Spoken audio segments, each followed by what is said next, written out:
Welcome, folks, to another episode of the Work Item Podcast. And today I have, as usual, another wonderful guest, Adrianna Tan. Welcome, Adrianna. Hi, how you doing? Well, it's fantastic to have you here. And I'll just start with a fundamental question here for this entire show, which is tell us more about your career. Tell us what you do. Oh, where do I start? I like to tell people that my career in tech started with a dream that I had of selling ice cream. And so I love ice cream. I eat a lot of it. I make a lot of ice cream. And so shortly after college, I was like, maybe I should make and sell ice cream. And then I did that, and then I was like, well, I'm not going to make very much money doing this.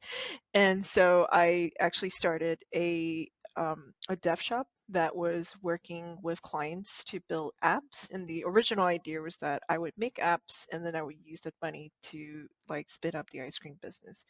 It didn't quite work out that way. I still make ice cream for fun and maybe one day I'll go back to it.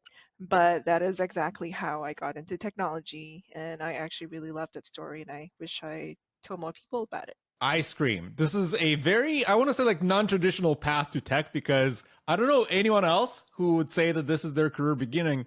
But it's also one of those areas where I feel like it is combining the creativity with the logic of tech. Yeah, exactly. So for me, I think that ice cream and software, I like to say, are very similar because it's about all about making things from scratch, making it well with what you've got at the time.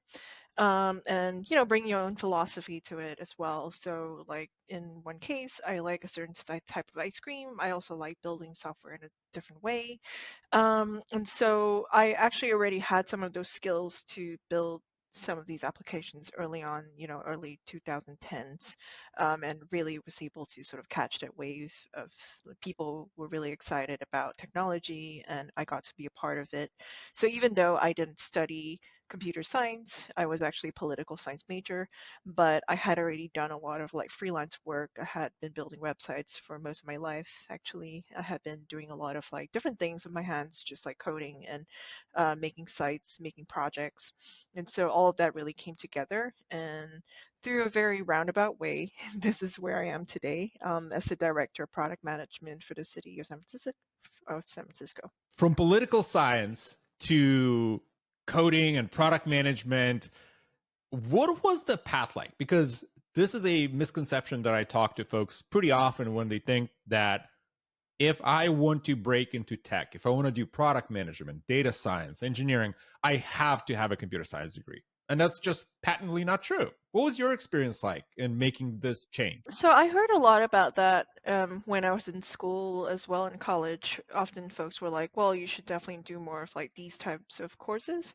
But for me, I was lucky in that I had a lot of like mentors and role models, people that I already knew who were in technology in some way or other, and I could tell that there were people doing all kinds of interesting things with like different backgrounds, and in fact, those backgrounds really served them well. So I really persisted with that belief. But of course, I think today there's also a case to be made that it may be harder to break into the industry now that it's so much more competitive unless you have very specialized skills. But for me, I was personally lucky that I was able to bring a more generalist approach and to be able to really like explore the different pieces of what interests me and what I like rather than to just like follow this one path. Like I think if I had been a product manager from like day one, I would have been like, I don't really like this. But coming at it later with different perspectives and different experiences, I'm able to then bring all of those to the role today.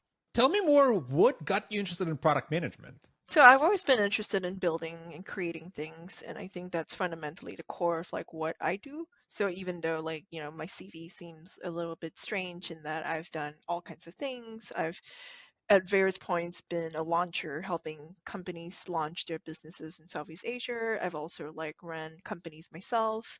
But through all of that, there's always like a thread of let's create something out of very little and let's make something happen. And if you can't figure it out, you just go figure it out. So that's what I really enjoy about technology and being in a business, especially in product, where I think I get to do the most of that sort of work. There's quite a bit in product to figure out, and I think any product role with any company, with a startup or big one, which kind of leads me to the next question. Something that you mentioned is that you are a director of product management for the city of San Francisco. Again, following the trend of very unique choices, this is not the typical product space that you think somebody would work in, right? Because if I talk to a graduate, they think, yeah, I want to work at one of the FANG companies as a product lead. You went and became a director for the city of San Francisco. What's it like? It was definitely an exciting time in the last couple of years, especially like, when I started this role. I knew very little about the space. Like, it was sort of like you heard about civic tech, you heard about like random people being like, in the industry, but I didn't really know what it was. And I didn't really feel like I could like ask a lot of people, but I went for it anyway. In a lot of ways, it's because like I kind of feel like I have a good sense of what I really want to do, and I just sort of followed that gut feeling, and I think that's served me really well, as opposed to like choosing career paths that are more typical. Like I've just learned the hard way sometimes that that's not really for me, because of my personality and the things that I'm interested in. So in taking up this role, it wasn't completely a blank slate in that I already knew about government tech, coming from Singapore originally, where they have a very strong GovTech agency with lots and lots of people doing things that have impacted my own daily life, from filing taxes to like, getting like notifications about all sorts of things. So I was already well aware of the sort of impact that I could make in a similar role. And so um, having the opportunity to join the team, which is San Francisco Digital Services, the digital team that's embedded within city government, was really exciting. We had really strong leaders, and I had really like inspiring peers, and so I felt like it was great to have that opportunity to take up that role and seek out these challenges, of which there are many, and to really try to give back in a way to the city that I'm now part of.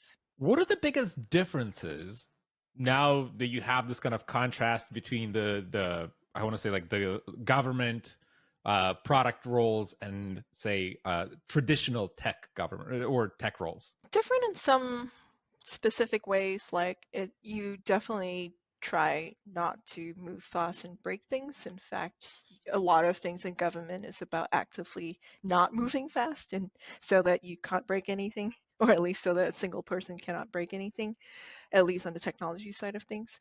So that's very different from the early 2010s like startup culture that I was a part of. Super different. That was the culture of, well, do something first, ask for forgiveness later, or all that stuff. And while that sort of culture has taught me a lot, I also feel like at this point in my career, I'm able to sort of identify some of the things that I didn't like about that, and to try to do things more intentionally in a different space by applying very similar skills, but applied to a whole different set of things. The biggest issue, the biggest challenge, and the biggest difference really is that when you have when you're the sole provider of a service, there are literally no other competitors unless somebody were to move and go somewhere else to another government. Um, then and when the driver isn't revenue, right, then how do you get something done? So very often a lot of tools that I might have relied on in the private sector, they're not built for someone like me. They're um, I don't have a shopping cart to like check out. I don't have like revenue-based things to optimize, but it's then a matter of like, well, how do we deal with what we've got and build a lot of the things at a speed and quality that people are coming to expect, especially if they live in a city like San Francisco. Um, so yeah, some really major challenges, but I would say that it's no different than someone joining like a large enterprise organization or a very mature tech company. Like you don't join Oracle or Microsoft at a certain stage like right now and be like, I myself as an individual can change the entire organization. So I don't see why somebody would feel the same way about joining government as well. You do what you can in the space that you can carve out. You called out, you can't move fast and break things. And only you brought up taxes, and to me, so I'm in Canada where we're filing all the taxes that are online. And it's like you can only break so much when it comes to something as essential as a government service before there's consequences to that, which I don't think is the case with a lot of tech companies, right? Like if your service is down for I don't know, changing your avatar. It's not that big of a deal. You'll lose your photos, you'll lose everything, you'll lose your money even, and that's Right. mostly okay. I want to learn more about. You mentioned that you're working in an environment where there's obviously no competitors. The motivation is not monetization and unstoppable growth. How do you make product decisions? Like, what powers, I bet there is still customer research because your customers are the residents of the city that are using the government services. But how you make other decisions in addition to just qualitative data? Yeah, so it's important to sort of take into consideration like who your customers are. In this case, it's the public of San Francisco. It could be people who live and work here. It could be businesses that operate here. It could also be people who work here but don't live here. So by and large, our team has a couple of like principles that we try to follow as far as possible. We know that we are serving people of very diverse backgrounds. San Francisco is one of the most diverse cities in the world. We know that despite what it looks like from the outside, there is considerable like differences in like income. There are differences in like access to technology and connectivity. We can't always assume that someone in San Francisco speaks English really well, or like that they use like the latest smartphones. And so a lot of the time the work that we do has to cater to everyone. And that means including somebody who doesn't have any of these things. So by following some of these principles and always keeping in mind who it is that we're trying to serve, that helps me make a lot of product decisions. Very early on, for example, in the pandemic, there was this huge desire to really just do more for the public and to be able to put out the best available information out there. And even though it was a very chaotic time, just knowing that our team has these principles in place really helped to anchor a lot of the things that we do. So if you look on sf.gov, for example, which is the city website that my team manages and leads, you'll see that there's very accessible, easy to understand information in all languages, not just in English. We have a policy of making sure that the English terms that we use are are easily understood by people of like different reading standards. So it's not just legalese, it's not just jargon, which is also how it early on in the pandemic it ended up that a lot of people around the country were starting to look at our site for guidance instead of like from the cities they lived in. So things like that, just having these principles in place really help to inform the products decisions that we make. Love the focus on accessibility because this is something that is often overlooked. Yeah. Having worked on different product teams, oftentimes when the topic of accessibility comes up, folks often think of it as an afterthought. Like, yeah, I have a product to build. I'll worry about making it accessible later.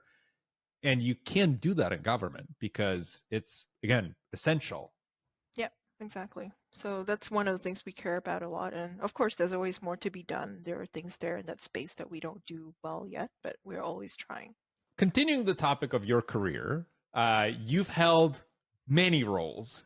You've been a co-founder, you've been a marketing manager, a VP, even a CEO, now director of PM. How do you navigate just this multitude of roles? I've also been a nonprofit founder. Or a nonprofit founder. Sorry, I missed this one. No, But that's okay. again, a very rich background. So, what helped you navigate and jumping kind of from role to role or graduating from one to another? So I found out recently that I have ADHD, which I think explains a lot of my career choices. But to me, they're kind of fundamentally the same. It's like, how do I use the skills that I've got to try to solve a problem that I care about? So in the example of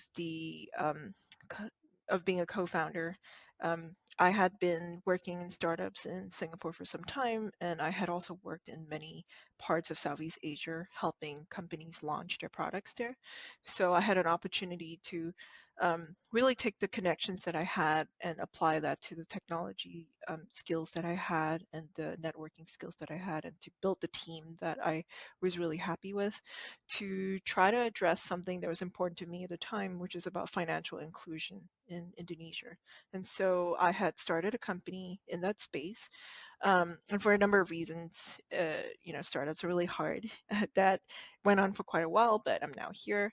But I kind of feel that in my role today, what I had learned in that particular position as a startup founder building products for very low end smartphones in Indonesia tracks almost directly with the work that I'm doing right now, making sure that services are available to low income San Franciscans and to everybody else for that matter. So I don't really see them as very different. The job titles may sound different, and in fact, that was one of the things that really surprised me about coming to work in the US, that there's a very set path almost for how you would get into technology, and there was very little variance or room for variance in those paths. Like you almost had to like climb a ladder, so to speak, whereas I was used to something somewhat different, maybe because the technology sector in Southeast Asia at the time was not as developed, but that's probably closer to what it is here today. What is an approach that's an alternative to a career ladder? Again, just pure curiosity, because I want to say, raised in the tech industry on the same worldview where there's a ladder, there is a predefined set of, if you're an engineer, it goes from 1, 2, 3 to senior to staff and so on. If you're a PM, it goes to the same level. So it's very little kind of flexibility, if you will. What's the alternative to that? Yeah, so I think I approach my career much the same way I approach my personal growth. Like, I think that, if you have a growth mindset and you don't feel like making decision A cuts you out from all these other possibilities, and if you're just someone who's curious and who's willing to take risk and if you have the privilege to take some of that risk, then that for me has it's for me personally, that's been what's worked out better for the long term rather than following that set path, because I'm not very good with following the rules or the paths that have been given to me. In fact, I ran away from very well defined paths, which is, I would say, the very Singaporean way of life. So I just sort of rejected all of it completely. And I was always very adamant that I had to like find my own path, even though it was sometimes longer or more meandering. So I'm not saying that it will necessarily be something that will work for everybody, but if you're someone like me who doesn't have the ability to follow like very set ways of life, then just know that you're not alone, and that just following your gut, having like a growth mindset, knowing how to build on your skills and market yourself and make the right links and connections, all of those things are sometimes more important than the what's on your CV. It's optimizing for opportunities, if you will. I don't know, it's an overly reductive way of putting it, but really is just figuring out what is something that you enjoy doing and pursuing that instead of climb the ladder, I guess.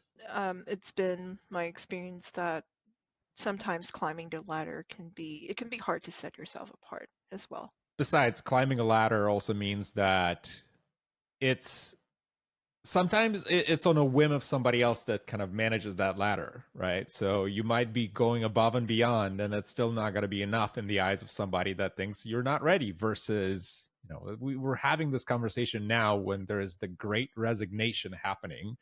And, talking to some of the folks, you hear the stories of like, yeah, I could stay at this company and wait until I get promoted, or I can leave and get promoted right now. Yeah, so different things are different important to different people. And for me personally, I cannot stay a day in a job that I dislike with people that I dislike in a cause that I don't care for. And so that's what's keeping me here. And I've been in positions before, obviously out of need, or in the past when I've made decisions where I felt like I can't do any more of this type of work or this type of industry. And I certainly am optimizing for never being in that position ever again. Was it in any way related to the concept of burnout? Is this about this is kind of it, or is it just more of I'm interested in a different thing? Like, what should folks worry about when thinking about those decisions? Obviously, if a company or product or industry is not aligned with your values, then I think burnout can happen much faster.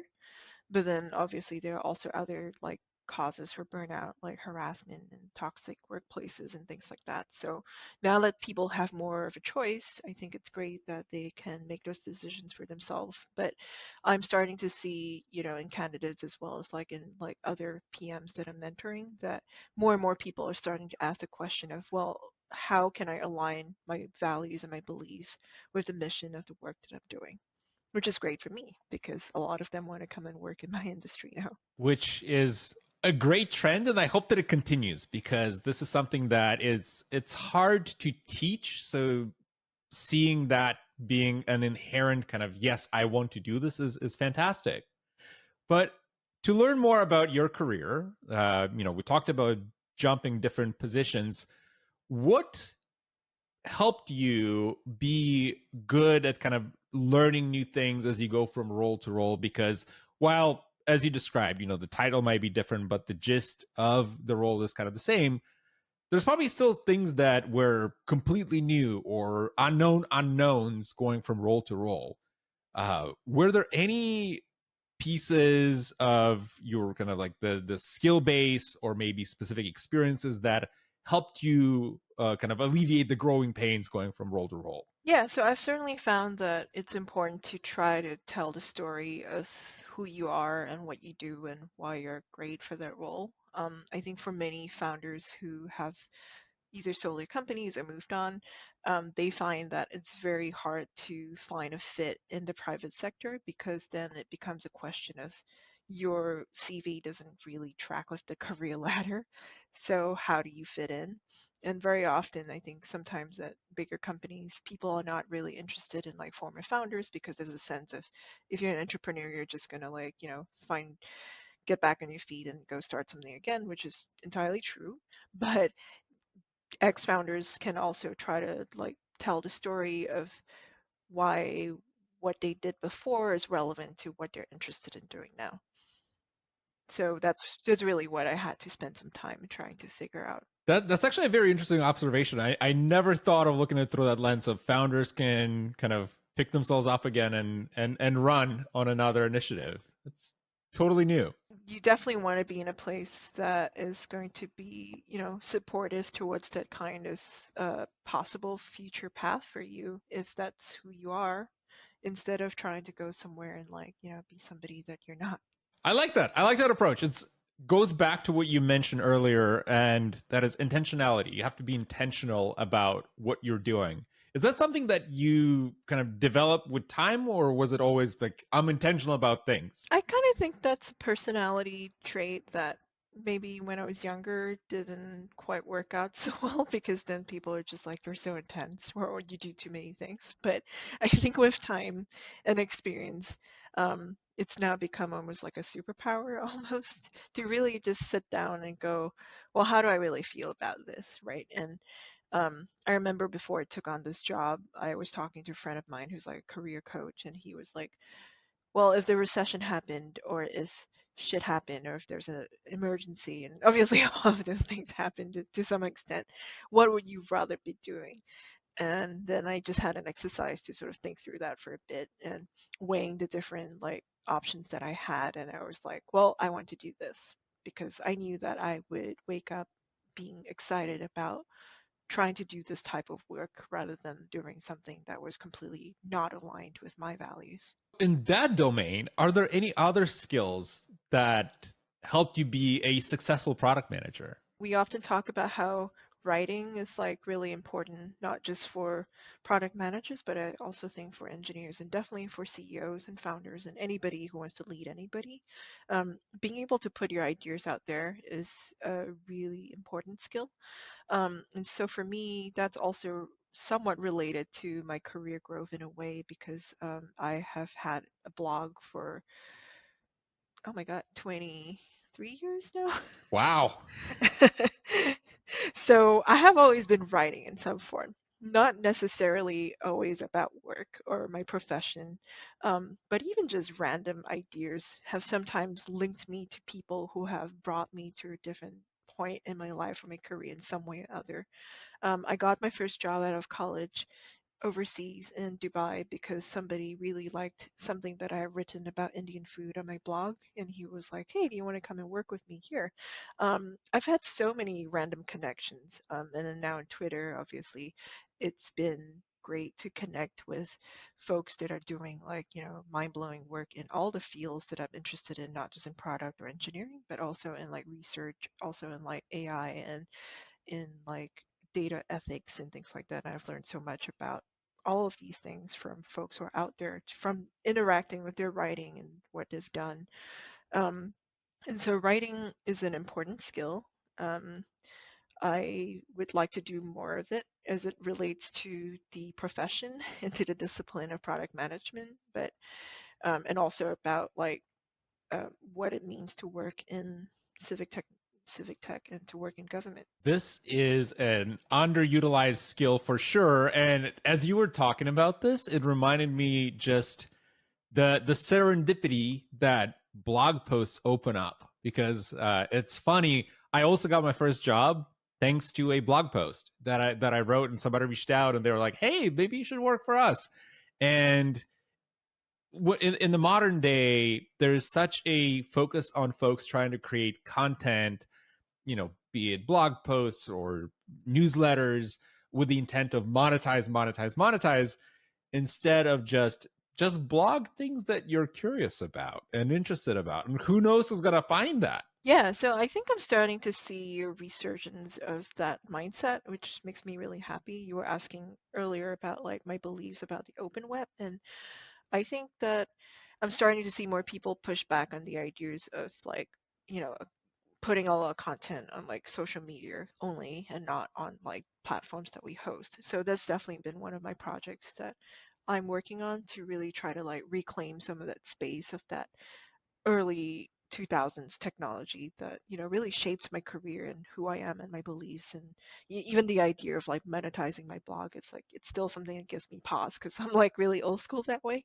and I believe very much in the serendipity and building the connections and just putting out content and knowledge out there. Tell me more about this passion for the open web. Like, where does it come from? What powers it? I believe in the importance of text and in an earlier time of optimism around making connections with people who have things to say to each other, and also a fear of what the future of the web will look like if it continues to be dominated by just a handful of companies that I don't like or trust. Working in government, this is probably one of the prime spaces where open web is crucial to the success of everyone, because you need to make it accessible, you need to make it available to anyone, which is not necessarily forcing somebody into, we're going to convince you to install our iOS app because we need that engagement. Yeah, exactly. So, I mean, just taking the topic of like,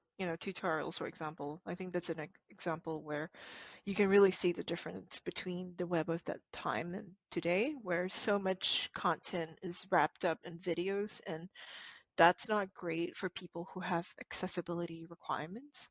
And that's not great for people like me either, who like to read over watching a video. And if it's in a walled garden somewhere, it can't be easily found. And I don't really want to sit through like 20 minutes of a thing just to see how to do a thing.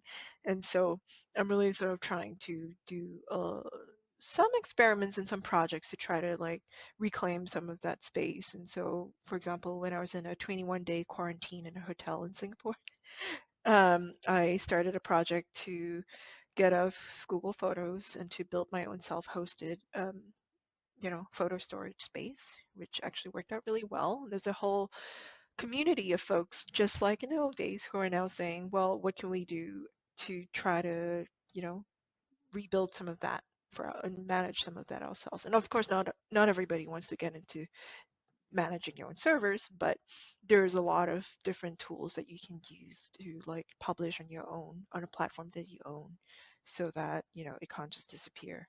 like we've seen so often with things like Tumblr. Yes, I also love this approach because I am fascinated by people building home labs when they literally just assemble like a server rack at home in a basement somewhere or in their apartment. And it's a fascinating thing because somebody looking at this will say, well, you have Google Photos, you have Google Drive, Dropbox. Why do you need your own? But it, there's something very, very cool about being able to just build it and just make it run on your own. Yeah, so I spent a lot of time lurking in the subreddit Home Lab and also in Data Hoarder and also Data Curator. And, if you ever have some very obscure question about how to manage large volumes of data, these are the places you'd go. But for most of the folks, it's fine to just be happy with what's out there and available. I've just moved on from the idea of being a product to certain companies and just wanting to just engage in the web the way that I prefer. Oh, absolutely. And also, you'll learn new things from those subreddits because to me, I never realized there's a thing called hard drive shucking, which apparently you can buy them in the case Yeah, and shuck get them the. like an oyster. Yes. And I saw that term and I was like, what the heck is hard drive shucking? And then Exactly what it things sounds you like. learn from Reddit. Yeah. On a different note, and this is kind of going back a little bit more to, we talked about your career. We talked about how you got where you are. You have a pretty good perspective on the industry and what product folks are doing. From your vantage point, what do you see as maybe some of the gaps that exist today in the product space where maybe, specific skills that folks are underutilizing or maybe not as focused on that otherwise would make them good product people? Coming from a background where I started several teams and products and orgs, I think that one of the key things that is missing from maybe more like entry level like PMs is like the ability to really think strategically about not just the thing or the one feature that you're doing, but about like what that means, right? And to be able to get people to buy into like a bigger vision. And maybe that comes with experience. Maybe it's fine to have PMs who specialize in different things. And some folks are a lot more detail oriented, which is great. Some folks are more like, more founder types who have more of a bigger vision can that would benefit other people. And so maybe somewhere trying to find a sweet spot of that in between place, I think is a skill. What do you think is something that can help somebody develop that kind of the strategic thinking potential? Because I've seen that firsthand when it's very easy to kind of get bogged down on the details. You're, especially as you called out, entry level folks that are out of college, you're a PM, you're driving a feature spec, so you're just like heads down the feature. I don't want to fail this. I don't want to lose my job. How does one go about developing looking outside the box a little bit? I think maybe it comes from like repeated practice of like building something from scratch and shipping it and making it happen, even if it's not like a big tech product, even if it's like a website for a community that you're a part of or an open source project that you're a part of. Just seeing it and taking responsibility for making it happen from start to finish, especially if it hasn't existed before or if you're making a reboot. All of those things are like practice. I would just think of it as practice to help you get better at that kind of strategic thinking and communication and getting folks together to make something new. Um, and I think sadly in our industry, there's not a lot of paths for people to do that in a way that is, that compensates people for their time. And which is a challenge because it's uh I want to say like a privilege to be able to work on unpaid work, and especially when somebody's like, yeah, go for an unpaid internship, or like not everyone can do that. And when you live somewhere that is, cost of living. So I definitely would not advocate for unpaid internships, but if there are things that you want to make for yourself, that can also be a great way to learn. I love that. So practice and find a community. Adriana, I have one last question for you, and that is, if you would look through your career, if you look at all the things that you've learned through your journey, what's something that is unconventional, that maybe is uncommon, that you'd recommend folks focus on that want to follow in your footsteps? Maybe they want to work as a product lead in government, or they want to be an engineer in government. I would just say always be, talking to people, not just at conferences, but also just generally. I think that for me, I got the most opportunities just from having a large and diverse network of people in different industries, not just this one. And so in that way, I was able to really like whittle down all of the different choices that were given to me and to be able to then like shape a career that really interested me. So I don't know how actionable it is, but really keep an open mind, talk to lots of people, do stuff that excites you, that interests you, and maybe the rest of it will follow. But also make sure that you're not being exploited. Don't be exploited, find a community, and remember that it is about people. So at the end of the day, it's your network and folks you can always fall back on for support. Totally. This is fantastic. Adrianna, where can folks find you online to learn more about the work you're doing, your writing, and all the awesome things? Well, I think the best way is probably my Twitter, where I'm very active, and it's twitter.com/skinnylatte, like the drink. And so I mouth off on a lot of things over there, but also have a lot of cute pet photos and food pictures. I'm also an avid cook and hiker. So it'll be a combination of really strange things, mostly things in my brain, but you'll be able to find links to the other things that I do there as well. Absolutely fantastic. Adrianna, it's been an honor talking to you today. For folks listening, there's also going to be a transcript. So if you feel like reading this, you don't have to listen to the whole episode. Just read through and find all fantastic advice. So Adrianna, thank you so much for being here. Yeah, thank you.